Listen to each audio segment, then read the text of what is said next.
Have you ever noticed how some men become more powerful after marriage, while others lose all respect overnight? Two men, same altar, same vows, same rings exchanged. But one builds a kingdom, the other builds his own grave. The difference isn't love, it isn't character. The difference is one thing only: what they had before they said, "I do." Since childhood, we've been told that marriage is a milestone, proof of maturity, a certificate of respect in society. But history tells a different story. Nikola Machiavelli understood a brutal truth 500 years ago that the average man today wastes his entire youth failing to understand. Machiavelli said, "Never enter any alliance from a position of weakness." And marriage? Marriage is the biggest alliance of your life. Marriage doesn't elevate a man. Marriage magnifies him. Whatever you are, it multiplies by 10. If you're wealthy, successful, established, marriage amplifies your power. But if you're poor, struggling, unstable, marriage exposes your weakness to the entire world. People don't see a loving husband, they see a man who is trapped, a man who must provide, must comply, must endure. And when he can't deliver, respect disappears.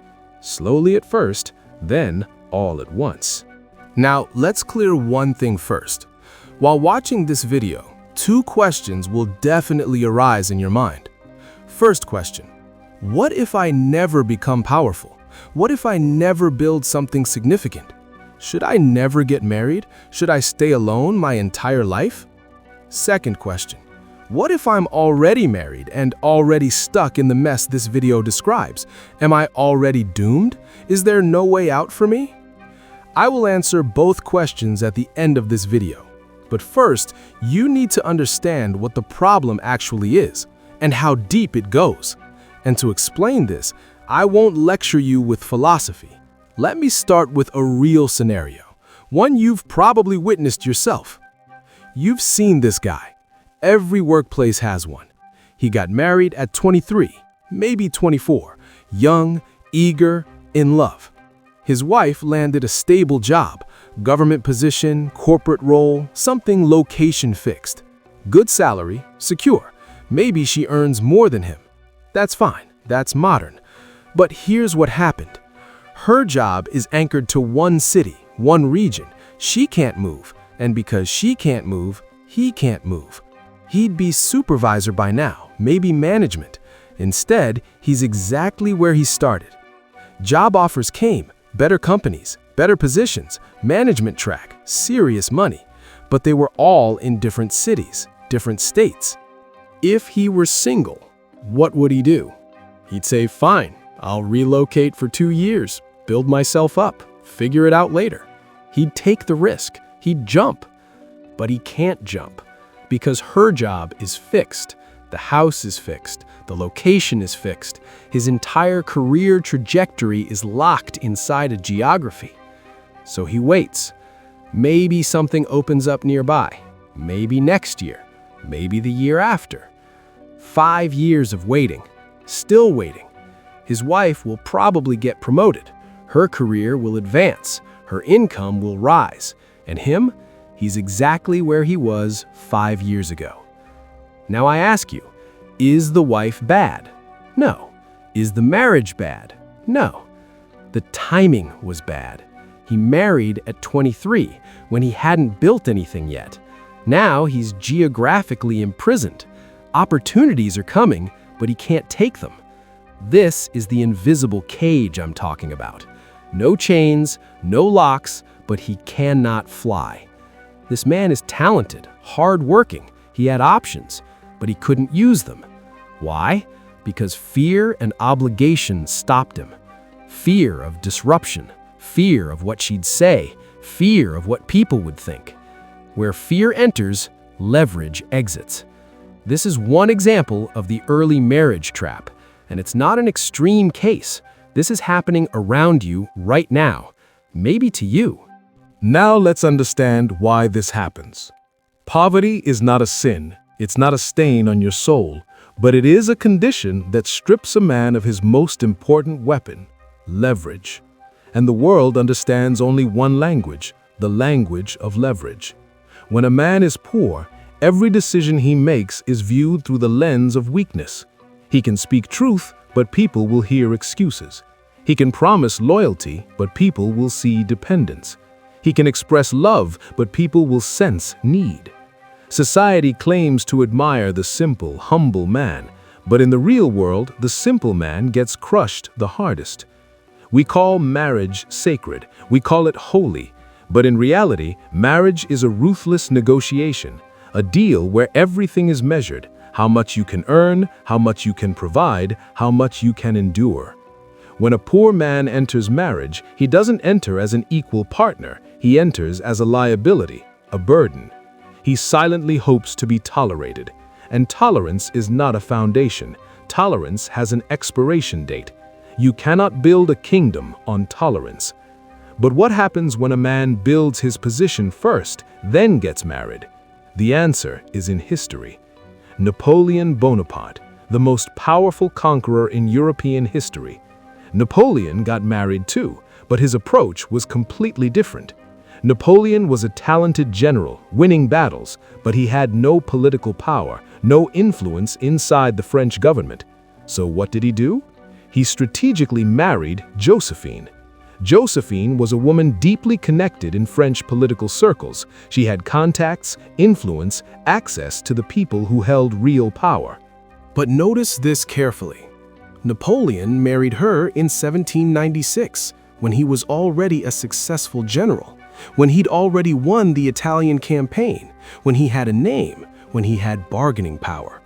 He wasn't desperate, he wasn't needy, he was strategic. Napoleon used marriage as a ladder. Through Josephine's connections, he gained political power. Eventually, he became emperor, the most powerful man in all of Europe. Same institution, marriage, but Napoleon entered it with power, with leverage. For him, marriage didn't become a cage, marriage became a ladder. Machiavelli wrote, "The wise man does at once what the fool does finally." Napoleon built himself first, then formed a strategic alliance. This is the Machiavellian approach. That 23-year-old trapped in his job, he did the opposite. Alliance first, building later. And now the option to build doesn't exist. Now understand another important truth. Marriage doesn't soften poverty. Marriage sharpens it. When money is scarce, tension increases. When tension increases, love decreases. When survival pressure mounts, romance disappears on its own. Love spoken in abundance sounds like generosity. Love spoken in scarcity sounds like obligation. The middle class has been sold a dangerous lie. Marriage brings stability. We'll struggle together and make it through. It sounds comforting, warm, reassuring. That's exactly why it's dangerous. Marriage doesn't reward intention. Marriage rewards capacity. It doesn't honor effort. It honors outcomes.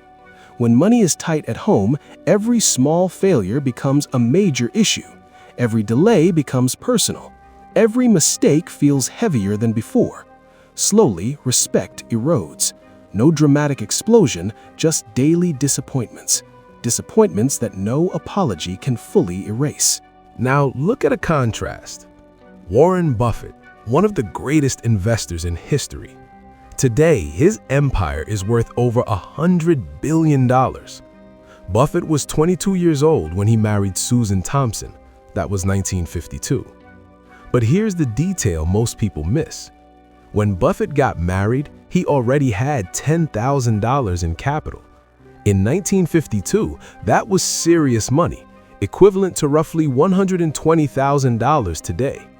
Meaning, Buffett married when he already had leverage, resources, options. And here's another crucial detail. Susan herself was an independent nightclub singer. She was financially self-sufficient. She wasn't dependent on Buffett for survival. This wasn't two desperate people clinging to each other. This was two capable individuals forming an alliance. Buffett once said in an interview, "The most important decision you will make is who you marry, but the second most important decision is when you marry." When, not just who, when. And look at what he built. Look at the freedom he had to focus, to compound, to become legendary. Same institution, different timing, different leverage, different outcome. Buffett understood sequence. First position, then partnership. First surplus, then sharing. He didn't marry from hunger, he married from choice. Now another angle. Many men think, I'm struggling now, but I'll get married anyway. Money will come later and everything will fix itself. This is the biggest myth, because patterns set during struggle don't change even after money arrives. Let me tell you about Elon Musk's first marriage, a story very few people know. Elon Musk, today the richest man on Earth, founder of Tesla, founder of SpaceX. His first wife was Justine, a writer. They met in college when Elon was a struggling entrepreneur. Personally, he had nothing. Every dollar he made went back into his company. He shared an apartment with roommates. He was building his first startup, nothing for himself. Justine herself writes that she was dating a struggling 20-something entrepreneur. They got married in the year 2000. Now, here's where it gets interesting. On their wedding day, while dancing at the reception, Elon whispered in Justine's ear, "I am the alpha in this relationship." Justine thought it was a joke. She ignored it. But as time passed, she realized Elon was serious. In 2010, Justine wrote a famous article in Marie Claire magazine titled, "I Was a Starter Wife." In that article, she describes how Elon constantly judged her, constantly pointed out her flaws, tried to improve her like an employer improving an employee. Now let me show you how this plays out practically, in the real world, in your life. Marriage happened. The man has an average job. Salary is decent, but no real savings. Apartment is rented, no significant assets.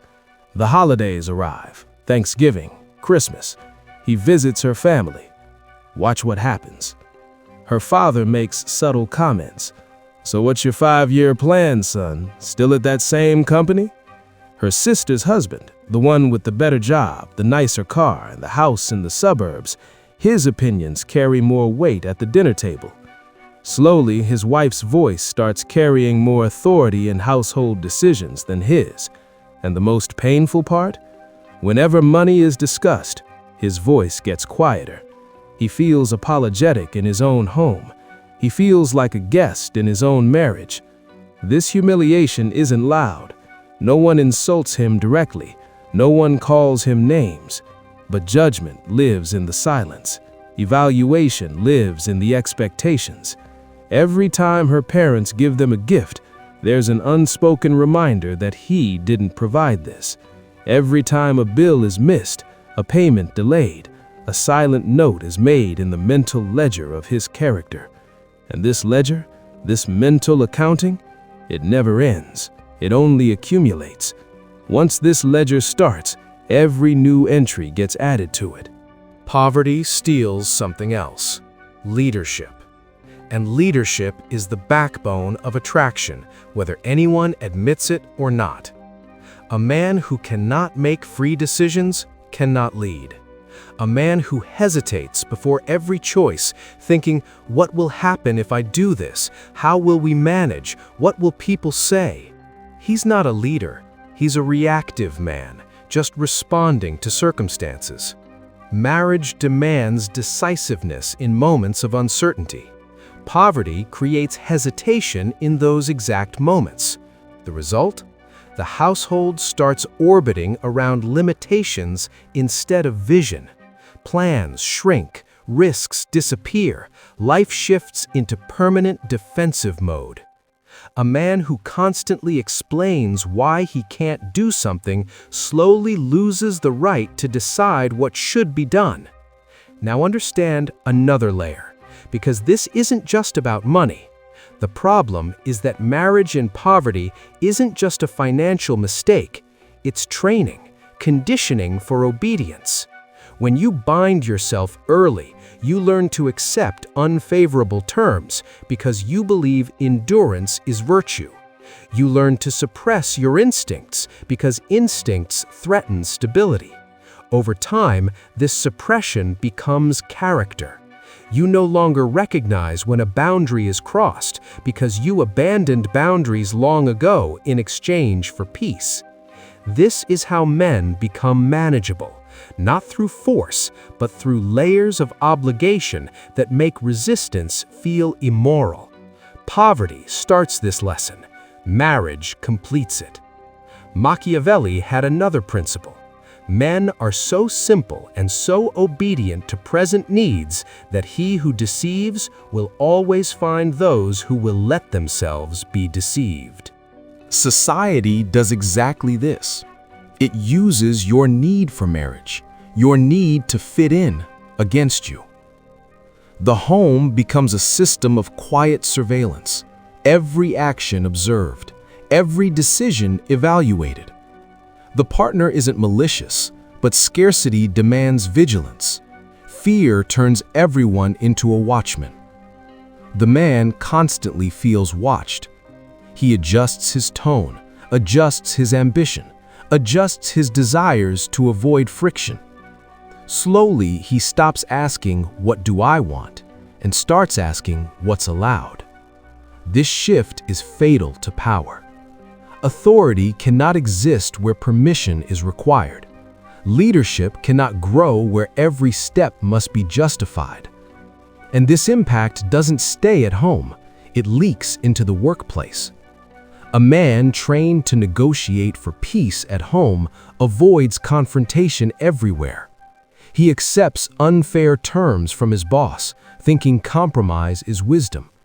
But power doesn't accumulate through compromise with those who already hold leverage. Power accumulates through refusal, through the ability to walk away, through tolerating short-term instability for long-term advantage. The poor married man rarely walks away. He can't afford to. And whatever a man cannot afford to do controls him. Society is complicit in this trap. What does society want from you? Get married early, settle down, buy a house on a mortgage. These all seem like respectable decisions from the outside. Internally, they make you predictable. A man who is alone, without family obligations, he's unpredictable. He can quit his job, he can move cities, he can take dangerous risks. But a man with a household to support? He won't revolt, he won't argue, he'll tolerate unfair treatment because he fears disruption. The system praises you when you take on responsibility, but that praise is a psychological leash designed to keep you obedient. Machiavelli said, "It is better to be feared than loved if you cannot be both." The deeper meaning here, first build your position. First, earn respect. First, become someone people take seriously. Love will come later, and that love will be genuine, not born from desperation. Sacrifice earns sympathy, and sympathy has an expiration date. Respect isn't built on sacrifice. Respect is built on security. Power doesn't reward patience. Power exploits patience. Now let me tell you a final story that will give this entire video its most powerful conclusion. Nikola Tesla, one of the greatest inventors in human history, the man who gave us alternating current electricity, the man whose ideas power the modern world. Tesla was born in 1856 in a small village in what is now Croatia. Poor family. His father was a priest. His mother was illiterate. He immigrated to America in 1884 with 4 cents in his pocket. 4 cents and a letter of recommendation. He was nobody. He had nothing. But Tesla made a decision early in his life. He never married, never had children. When asked about love and marriage, Tesla once said, "I do not think you can name many great inventions that have been made by married men." This wasn't bitterness, this was calculation. He knew that the obsession required to change the world was incompatible with divided attention.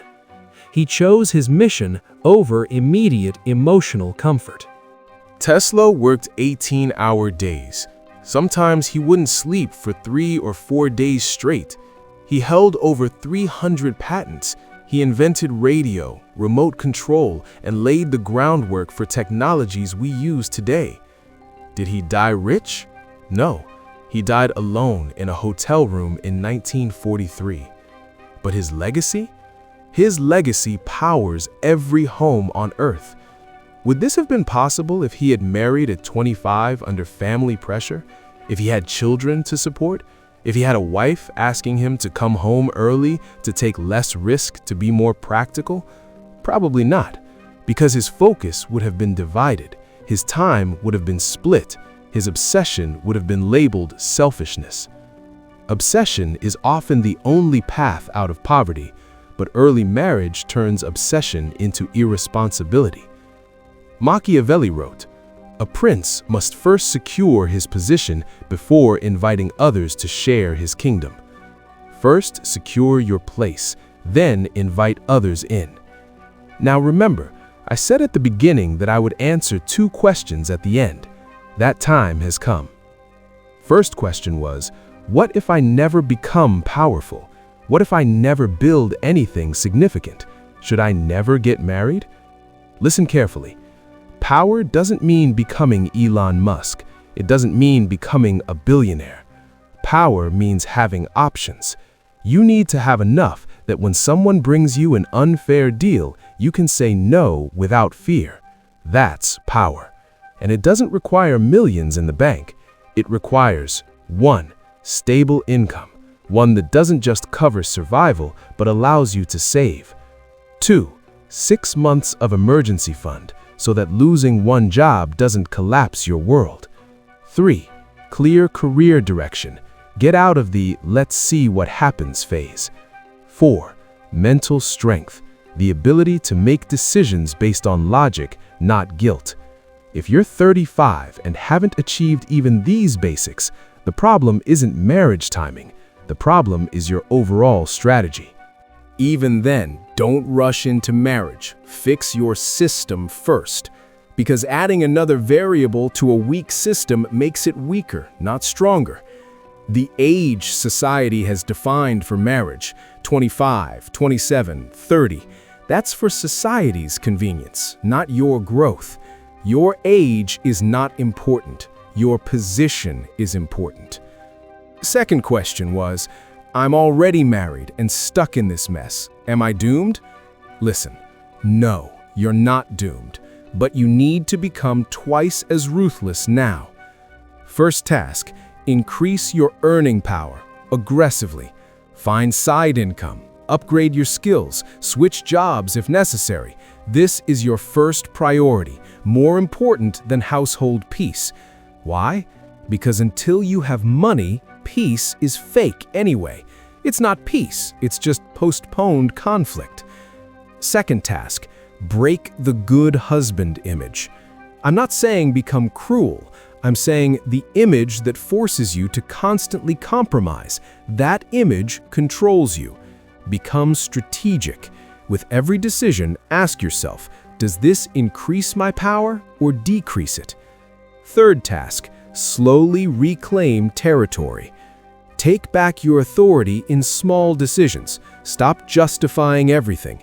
Act first, explain later, or don't explain at all. When you over-explain, you lose the right to decide. This isn't easy. It's extremely difficult, but it's not impossible. Many men have reinvented themselves in midlife. You can too, but only if you accept that staying in your current situation is not an option. Now let me be clear. I'm not saying everyone should stay unmarried. Absolutely not. I'm saying timing matters more than sentiment. Get married, definitely get married, but get married when you have something to offer. Get married when you're entering from choice, not hunger. Get married when the binding doesn't limit your movement, but formalizes it. When the bond doesn't hold you back, but strengthens your position. Marriage entered from strength is alliance. Marriage entered from poverty is negotiation under duress. And negotiations under duress never favor the weaker party. Society will shame you for this truth. They'll call you selfish. They'll say you're afraid of commitment, running from responsibility. These labels are warnings, not criticisms. They signal that you're deviating from the expected path. And the expected path is convenient for society, not for you. Poverty is not shameful, but building obligations in poverty is shameful. A man must first become someone the world cannot easily constrain. Only then should he invite someone else to share his path. Anything else is not sacrifice, it's surrender performed too early. Power respects those who wait until they can afford to give, and power ignores those who give before they can afford to refuse. Cage or crown? That's the decision you make now, not when you're standing at the altar. If you've made it this far, it's because a part of you already knows this truth. Poverty turns love into leverage and marriage into a cage. When a man lacks power, every promise becomes a liability, every vow becomes a weakness waiting to be exploited. Commitment without resources isn't loyalty, it's exposure. Now tell me in the comments, are you ready to build power first before binding yourself to anyone? Are you willing to delay today's comfort to avoid lifelong submission? If this message touched you, if it made sense, write in the comments, I choose power first. Let's see how many here are truly willing to think long-term instead of reacting emotionally. And don't forget to subscribe, and definitely watch the next video. It's important, more than you imagine. See you there.